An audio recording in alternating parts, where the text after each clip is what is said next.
우리 17절 말씀을 먼저 보도록 하겠습니다. 8장 17절입니다. 이에 두 사도가 그들에게 안수하매 성령을 받는지라 라는 말씀처럼 이 거룩한 주일 예배에 나오신 여러분들도 주의 종이 안수할 때 성령을 받았다라는 말씀을 기억하시고 오늘 성령 강림 주일을 맞이하여서 여러분들도 성령이 임하셨는데 그 임하신 성령이 늘 임하고 더 충만해질 수 있기를 간절히 축원합니다. 우리 그러님 옆에 계신 분들과 한번 인사하면서 말씀을 받도록 하겠습니다. 성령 충만함을 받읍시다. 이렇게 한번 좌우와 앞뒤로 인사해 보겠습니다. 여러분 앞에 보시니까 오늘 무슨 플래카드가 걸려 있어요? 동해가 한번 크게 읽어볼래요? 이걸 한번 읽어보세요. 글씨 시작. 성령 강우리 둘이 뭐라고? 2학년인데 자, 아무튼 성령 강림 주일입니다. 성령 강림 주일은 예수님께서 부활하신 후에 내가 곧 이제 너희 곁을 떠날 것이다. 그리고 나면 너희에게 보혜사를 보내주시겠다라고 약속했거든요. 그래서 오순절날 즉 50일이 지난 후에 갑자기 마가다락방에서 제자들이 모여서 막 기도를 하고 있는데 갑자기 하늘로부터 바람 소리가 슉 그리고 보니까 갑자기 이 불의 효와 같은 하나님의 능력이 그 제자들에게 임하게 되니까 그들이 각자의 말로 방언을 말하기 시작하였다. 그리고 그 방언과 더불어서 그들이 많은 능력을 행하였다는 것이 사도행전 2장에 기록되어 있는 이 성령 강림 사건입니다. 여러분 어저께가 무슨 날이었을까요? 다 아시네요. 어제는 누가 오신 날이에요? 부처님 오신 날. 오늘은 누가 오신 날이에요? 성령님 오신 날. 자, 여러분 어떤 프로에 보니까 그분이 오셨어요 라고 하는 그런 얘기가 있는데 어제는 부처님이 오셨어요. 어제 보니까 관불의식이라고 해서 작은 아기 예수께 이렇게 물을 붓는 의식을 보았습니다. 대통령이야 많은 어떤 조계사의 그 TV를 통해 보니까 많은 사람들이 불교 행사를 하는 것을 이렇게 보는데 저는 마음에 안타까운 마음이 좀 들었어요. 여러분들이 그들이 아무리 어떤 웅장한 우상을 불상을 세워놓고 기도한다고 하여도 그 부처님은 살아계신 분이에요? 돌아가신 분이에요? 돌아가셨잖아요. 그 부처님은 물론 우리에게 좋은 말씀을 가르치셨고 좋은 어떤 가르침을 전달한 성인임은 분명합니다. 그러나 그의 사상은 존경할 만하지만 그를 우상화해가지고 그를 하나님과 같은 신상으로 불상으로 만들어서 절을 하게 하는 것은 하나님이 기뻐하지 않아요. 근데 많은 불신자들은 죽은 그 부처님 또 지금 우상 앞에 절을 하고 있는 모습을 보면서 조금 마음이 안타깝더라고요. 근데 많은 사람들이 부처님 오신다 하면서 이렇게 합장을 하면서 절을 하는 모습을 보는데 그들이 좀 빨리 주님 앞에 나오면 얼마나 좋을까라는 생각을 해보게 됐어요. 근데 마침 어저께가 부처님 오신 날이었고 오늘은 성령님이 오신 날입니다. 작년에는 6월 초였거든요. 그래서 조금 차이가 있었는데 이번에는 부처님 오신 날과 성령님 오심이 조금 연결되어 있어요. 그래서 오늘은 우리가 이 본문을 통하여서 이렇게 부처님과 성령님이 대비를 이루었던 것처럼 본문에도 대비를 이룬 사람이 두 건이 나옵니다. 첫 번째 어떤 내용이 나오냐면 빌립이라고 하는 사람이 먼저 나와요. 여러분 빌립이라는 사람은 예수님의 제자인데 사울이 바울 되기 전에 많은 사람들을 죽여요. 스데반도 죽이죠. 그리고 나서 많은 교회를 핍박합니다. 3절 말씀을 먼저 보겠습니다. 사울이 교회를 전멸할새 각 집에 들어가 남녀를 끌어다가 옥에 넘겼다. 즉, 이 사울이, 지금은 이제 바울이 되는 그 사울입니다. 스데반을 돌로 쳐 죽인 뒤에 사울이 교회를 잔멸해버렸다는 거예요. 각 집에 들어가서 너 예수님 믿지? 그러면서 그 사람을 끌어다가 옥에 가두었다는 거예요. 근데 많은 사람들이 이 사울의 어떤 핍박을 통해서 흩어졌는데 흩어졌던 사람들이 무엇을 했냐면 4절에 보니까 두루 다니며 무엇을 했다고요? 복음의 말씀을 전하게 돼요. 자, 근데 이 빌립이 어디를 갔느냐면 이 이스라엘 백성들이 그렇게도 싫어하는 한 성, 사마리아 성에까지 가는 거예요. 거기까지 가서 그리스도를 백성에게 전파를 하게 됩니다. 그랬더니 많은 사람들이 그의 말을 듣고 세례도 받고 주님 앞에 나오게 돼요. 자, 그와 동일하게 한 사람이 나오는데 그 사람이 누구냐면 시몬이라고 하는 마술사입니다. 9절 말씀을 보기 바랍니다. 그 성에 시몬이라 하는 사람이 전부터 있어서 뭐를 행하였다고요? 마술을 행해요. 제가 여러분 수요일날도 그런 얘기를 잠깐 했는데 여러분들 무당들이 푸닥거리를 하다가 뭘 하다가 갑자기 막 이러다가 막 갑자기 막 이상한 말을 할 때 놀라지 마세요. 그럴 수 있어요, 충분히. 그리고 여러분들 무당들이 갑자기 작두를 단다고 그 칼날 위에 탁 올라가갖고 거기를 막 걸었다고 해서 놀라지 마세요. 왜냐하면 귀신들도요 그런 능력이 있어요. 그렇기 때문에 오늘 이 마술사도 똑같은 능력을 보이는 거예요. 얼마나 많은 사람들이 능력을 보고 놀랬냐면 9절에 보니까 자칭 큰 자라고 하는데 10절 말씀 낮은 사람부터 높은 사람까지 다 뭐 했다고요? 따랐대요. 그러니까 그를 따르면서 뭐라고 얘기하냐면 이 마술사 시몬을 보고 뭐라고 말하냐면 이 사람은 크다. 이 사람은 크다 일컫는 하나님의 능력이다 라고 사람들이 일컫는 마술사 시몬을 보고 마술을 행하는 것을 보고 사람들이 뭐라 그랬다고요? 하나님의 능력이 임했다. 큰 사람이다 라고 얘기를 한 거예요. 근데 빌립이 전한 예수의 복음이 큰가요? 시몬이라고 하는 마술사가 행하는 능력이 큰가요? 여러분 빌립과 시몬이 땅 붙었어요. 누가 이겼을까요? 시몬이 이겼을까요? 빌립이 이겼을까요? 오늘 본문에 보니까 빌립이 이기는 사건이 나옵니다. 12절 보시기 바랍니다. 빌립이 하나님 나라와 및 예수 그리스도의 이름에 관하여 전도함을 그들이 믿고 남녀가 다 세례를 받았어요. 그랬더니 13절 말씀 누구도 믿고 세례를 받은 후에 시몬도 무슨 얘기예요? 시몬도 졌다는 거예요. 그래요. 빌립 당신이 전한 예수 그리스도의 복음이 훨씬 더 큽니다. 인정합니다. 라고 고백하는 거예요.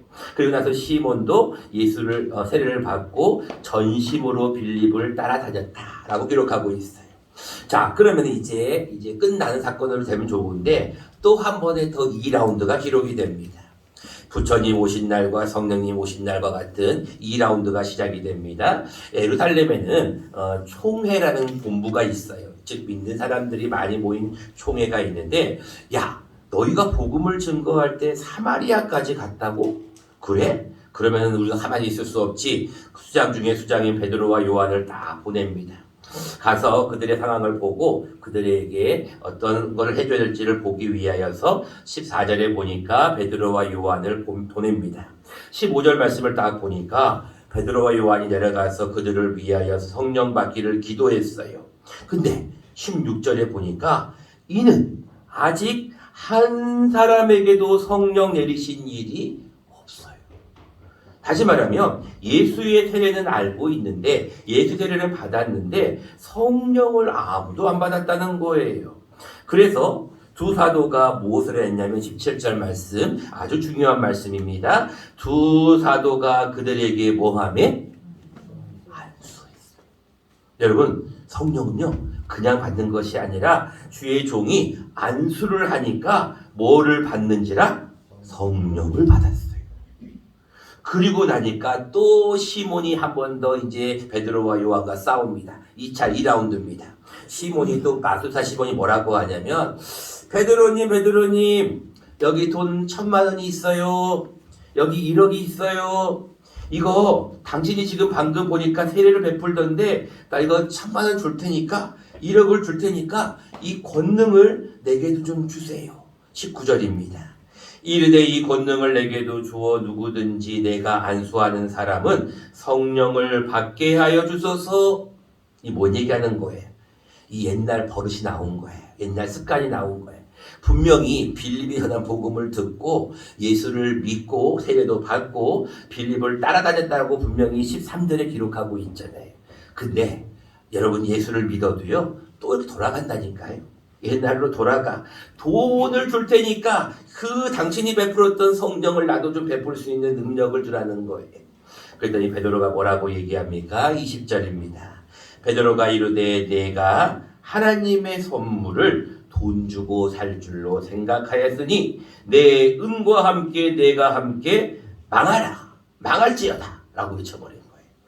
그러면서 뭐라고 계속 이해갑니까? 내 마음이 바르지 못하다. 그리고 이 악함을 회개하라. 23절 너는 악독이 가득하다. 불의에 매인바 되었다. 라고 이 시몬을 책망하는 내용으로 이제 다시 2라운드도 종결이 되는 내용이 본문입니다. 자, 이제 오늘 본문의 내용 설명은 다 드렸어요. 자, 이 시몬이라고 하는 마술사 시몬은 2대 빵으로 져버렸어요. 처음에는 빌립에게 졌고 두 번째는 베드로에게 져버렸어요. 자, 여러분들은 과연 오늘 나는 이 시몬과 같은 마술사의 모습은 아닌가 한번 생각해 보면서 우리가 오늘 성령 강림 주일인데 성령님이 여러분들 안에 계시는가를 한번 점검해 보아야 되고 또 한 가지는 성령을 받으려면 어떻게 해야 되는지를 오늘 본문을 통해서 한번 나누려고 합니다. 첫 번째 여러분 말씀하기 전에 여러분들에게 질문을 먼저 합니다. 이것은 매우 중요한 질문이기 때문에 여러분들이 아멘이든지 손을 들든지 아니면 여러분들이 표시를 한번 해주셔야 됩니다. 자, 여러분들에게 질문합니다. 첫 번째 이거는 중요한 질문입니다. 여러분들은 지금 성령을 받으셨습니까? 아멘. 아멘. 계속 얘기하고 다시 한번 묻습니다. 여러분들은 성령을 받으신 것을 확신합니까? 네. 우리 동해까지도 아멘 했어요. 동해야, 성령님이 어디 계세요? 있어요. 네? 누가 더 좋아하는 있어요. 어디 있다고요? 거울에 강중에 마음속에. 오, 정답을 얘기했네. 동해야, 강아지는 어디 있어요? 강아지 네. 우리 집에 집에 있어요. 성령님은 어디에 있을까요? 여러분들이 여쭤봤는데 성령님이 여러분들 마음에 계심을 여러분들이 믿습니까? 근데 여러분들에게 한 가지 더 궁금한 질문입니다. 성령님이 내 마음에 있다는 것을 여러분들은 무엇으로 증명할 수 있습니까? 여러분들이 방금 다 아멘을 하셨는데 성령님을 여러분들은 내 마음속에 모셨다라고 다 고백을 했는데 성령님이 내 마음에 계신 걸 어떻게 아십니까? 성령님이 내 안에 계시나요? 우리 오늘 이성면 집사님 오셨는데 시온 선교회에서 여러분들에게 이제 침을 놔드릴 건데요. 여러분 침을 저도 한번 난생 태어나서 처음으로 침을 한번 지난 5월 달에 맞아봤어요. 5월 초에. 왜냐하면은 다른 분에게 저도 알리려면은 한번 맞아봐야 될 것 같아서 한번 맞아봤어요. 저도 약간 편두통이 조금 있어가지고 이거 좀 놔주세요 해서 한번 맞아봤어요. 그랬더니 침을 딱 맞고 나니까 그로부터 한 지금까지 그렇게 심한 편두통이 사라져 버렸어요. 어떤 분은 우리 정병수 성도라고 하는 어떤 분은 이 팔이 안 올라가는데 침을 맞고 난 다음에 팔이 이렇게 슉 올라가요.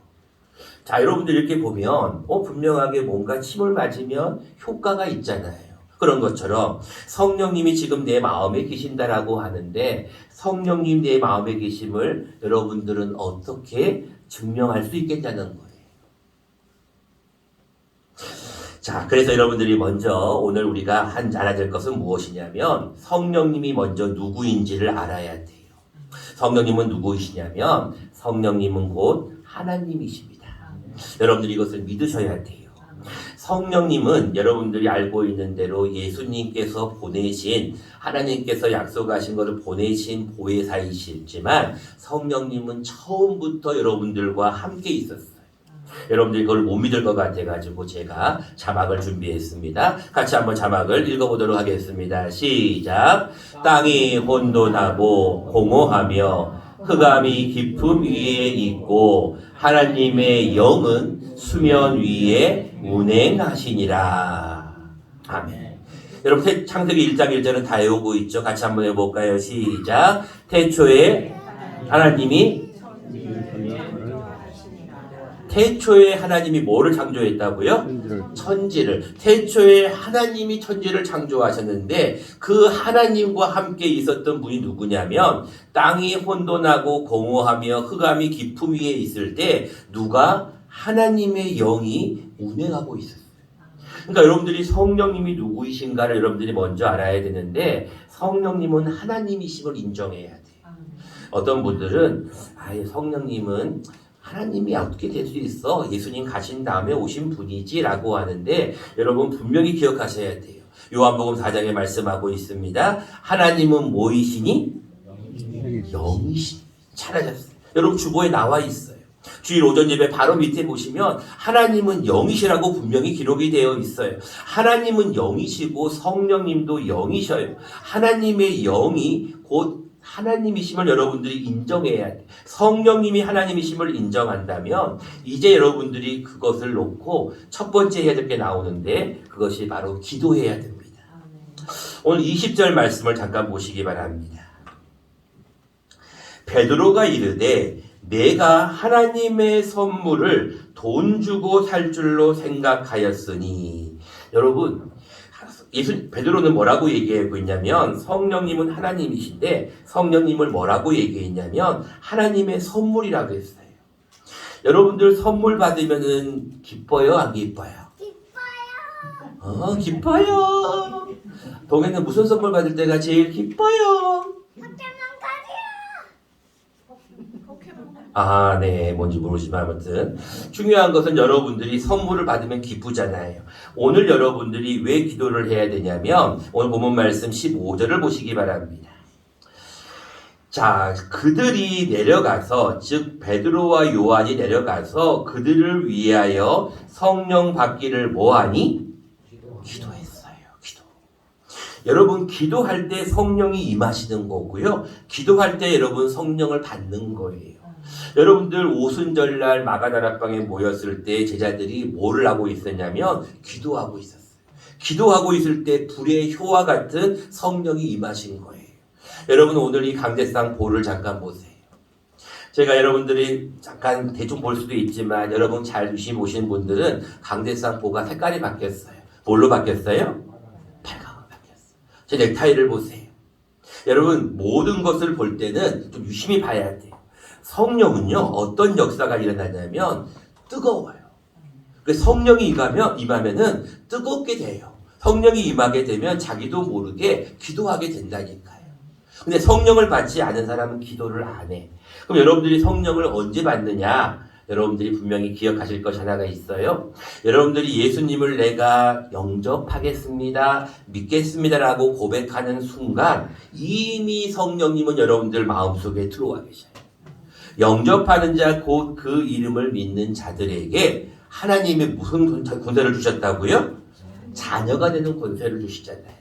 그러니까 여러분들이 이미 예수님을 믿겠다고 다짐하는 순간 성령님은 들어와 계셔요. 우리가 그걸 뭐라고 그러냐면 성령 세례라고 불러요. 그러니까 여러분 처음 예수님 믿었을 때 어땠어요? 마음이 어때요? 기쁘잖아요.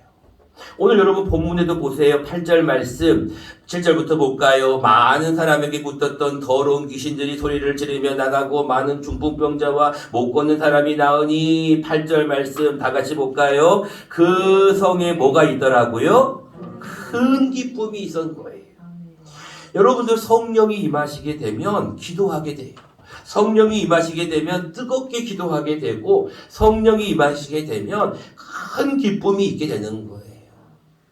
내 주에 보내신 성령이 오셨네. 이 기쁜 소식을 온 세상에 전하세. 성령이 오셨네. 이렇게 찬송가가 있잖아요. 여러분 성령이 오게 되면 우리에게 기쁨과 더불어서 큰 기도가 임하게 된다는 거예요. 여러분 하나님 앞에 먼저 기억할 것은 성령을 받기 위해서 늘 기도하는 일에 열심을 내시기 바랍니다. 두 번째입니다. 여러분들이 하나님 앞에 기도할 때 한 가지를 더 해야 될 것이 있어요. 그것은 뭐냐면 전도해야 돼요. 전도하게 되면 성령이 임하는 그 성령이 이제는 점점 충만해져 가고 있어요. 여러분들 오늘도 점심을 드실 건데요. 점심을 드시게 되면 지금 배가 고프신 분들은 이런 생각이 들 거예요. 아이고 배고파라. 뭐 좀 먹고 싶다. 근데 배가 부르면 어때요? 뭔가가 이렇게 기분이 좋잖아요. 그런 것처럼 성령도 내가 받은 성령이 점점 올라가야 돼요. 그러기 위해서 여러분들이 먼저 해야 될 것은 아까 얘기했듯이 기도하는 일인데 또 한 가지 해야 될 것이 있는데 그것이 바로 전도예요. 여러분들 교회에 올라오시다 보면 1층에 딱 꺾여서 계단 올라오기 전에 큰 종이로 글씨가 써져 있는 걸 보셨을 거예요. 우리 2월 19일 날 아름다운 콘서트 할 때도 우리 그 선교사님이 오셔서 했던 말씀의 제목이기도 하는데 여러분 혹시 기억나십니까? 사도행전 1장 8절 말씀이에요. 같이 한번 외워볼까요? 여러분들 너무나 중요한 말씀이기 때문에 외우셔야 될 말씀입니다. 시작! 오직 성령이 너에게 임하시며 너는 만나고 예루살렘과 유대와 사마리아와 끝까지 내 증인이라 하시라. 아멘. 저는 이럴 때 목회의 어떤 감격을 느낍니다. 행복을 느끼고 여러분들이 외우고 계셔야 돼요. 여러분들 사도행전 1장 8절 말씀은 여러분들이 꼭 외우고 있어야 될 말씀 중에 하나입니다. 같이 다시 한번 읽어보도록 하겠습니다. 우리 자막을 보면서 한번 읽어보겠습니다. 시작! 오직 성령이 너희에게 임하시며 너희가 권능을 받고 예루살렘과 온 유대와 사마리아와 땅끝까지 이르러 내 증인이 되리라 하시니라. 아멘. 여러분 외우셔야 돼. 오직 뭐가 임하시면? 성령이 임하시면. 그러니까 여러분들 마음속에 세례를 받는 순간 임하신 성령님이 임하셨으면 이제 그 성령님이 여러분들 마음에서 점점 차올라야 돼요. 그러려면 열심히 기도하고 또 한 가지는 뭐냐면 땅끝까지 이르러 뭐가 돼야 된다고요? 증인이 돼야 돼요. 전도하라는 얘기예요. 여러분들 본문 말씀 25절 다시 한번 보시기 바랍니다. 두 사도가 주의 말씀을 증언하여 말한 후 예루살렘으로 돌아갈새 사마리아인의 여러 마을에서 뭐를 전하였다고요? 복음을 전했어요. 그러니까 여러분들이 하나님 앞에 이 성령 충만한 삶을 살려면 여러분들도 전도를 해야 돼요. 전도를 해보면 여러분들이 성령 충만해져요. 누가 하지 말라 그래도 해져요. 오늘 이 개그맨 우리 어르신들 몇 분이 새로 오셨습니다. 아직은 무슨 말씀인지도 잘 모를 거고 침 맞으러 왔는데 뭔 설교가 이렇게 기냐고 빨리 끝났으면 좋겠다는 표정을 짓고 계셔요. 그래서 오늘은 제가 설교를 끝내려고 그럽니다. 원래는 12시까지 해야 되는데 이제 1분만 하고 끝내려고 그래요. 그러니까 얼굴을 펴세요. 인상을 펴고 제 얘기를 들으세요. 아주 중요한 얘기니까 이게 꼭 들으셔야 돼요. 설교는 짧게 하는 대신에 꼭 중요한 하나를 들으셔야 돼요. 여러분들이 오늘 교회를 나오셨는데 이게 침 맞으러 나오셨던 어쨌든 간에 교회를 나오셨는데 교회를 오셨을 때 여러분들이 마음이 평안하면 그 마음은 누가 주신 거냐면 하나님이 주신 거예요. 그러니까 여러분 교회 왔을 때 마음이 불편해 빨리 가고 싶어 이런 게 아니라 교회 왔더니 마음이 편안하네 교회가 왠지 친숙하네 이런 마음은 하나님이 주시는 마음이에요. 그러니까 우리 오늘 처음 오신 분들은 이제 한 달에 한 번씩 우리가 이런 행사를 할 거예요. 또 그 외에도 많은 행사들이 준비되어 있어요. 중요한 것은 자꾸 그럴 때마다 오셔야 돼요. 교회를 오시면 마음이 평안하고 교회를 오시면 기쁨이 있고 교회를 오시면 하나님이 주시는 평안과 기쁨이 넘치는 것은 성령님의 역사임을 우리가 기억해야 한다는 것입니다. 여러분들 이 한 주간 살아가실 때 성령 충만함을 위해서 기도하셔야 돼요. 술 취하지 말라 이는 방탕한 것이니 오직 성령의 충만함을 받으라. 여러분 성령 충만 받기 위해서 해야 될 일은 딱 두 가지. 열심히 뭐하고? 기도하고. 열심히 뭐하자? 전도하자. 이 기도와 전도만 잘하면 여러분들이 하나님 앞에 성령 충만해질 수 있다는 것을 기억하시고 이 한 주간도 성령 충만한 저와 여러분 모두가 되시기를 간절히 축원합니다.